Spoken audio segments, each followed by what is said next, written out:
2026 సంవత్సరం కన్యా రాశి వారి యొక్క రాశి ఫలం. శివాయ బ్రహ్మణే నమ, వీరబ్రహ్మేంద్ర స్వామినే నమోండమ. వచ్చినటువంటి ఫలితం 7. ఇది కేతు సంబంధమైనటువంటి ఫలితం.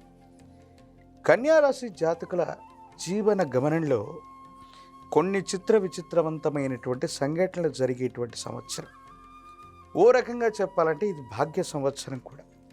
ఎందుకంటే ఎంతో కాలంగా స్వగృహం కోసం కానీ, వాహనం కోసం కానీ, కుటుంబ వ్యవస్థకు సంబంధించినటువంటి గృహోపకరణాల కోసం కానీ మీరు పడుతున్నటువంటి తాపత్రయం ఫలిస్తుంది.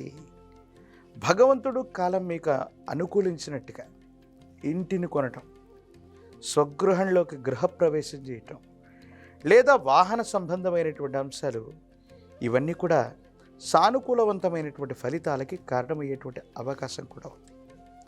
కొన్ని సందర్భాల్లో మీ యొక్క అదృష్టాన్ని మించి, మీ యొక్క కృషిని మించి కూడా అనేక రకాలైనటువంటి ఆర్థికపరమైనటువంటి అంశాలు మీకు సానుకూలవంతమైన ఫలితాన్ని ఇవ్వబోతున్నాయనటంలో ఎటువంటి సందేహం కూడా లేదు.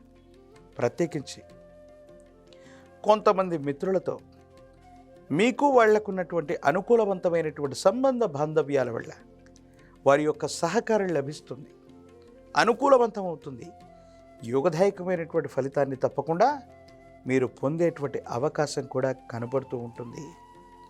ఏది ఏమైనప్పటికీ కూడా ఈ రాశి జాతకుల యొక్క జీవన గమనంలో కొన్ని అద్భుతమైన అనుకూలవంతమైన ఫలితాలు ఏర్పడడంతో పాటుగా మీ యొక్క స్థిర చరాస్తుల యొక్క విలువ పెరగటం, స్థిర చరాస్తులకు సంబంధించిన క్రయ విక్రయాలు, లేదా మీరు చేస్తున్న కొత్త ప్రాజెక్టుల వల్ల, కొత్త ప్రణాళికల వల్ల ఆర్థికపరమైనటువంటి ఆదాయ మార్గాలకి మార్గం తెలుసుకుంటుంది. కుటుంబానికి సంబంధించిన పెద్దలు అవ్వచ్చు, కుటుంబానికి సంబంధించినటువంటి యజమానులు అవ్వచ్చు, లేదా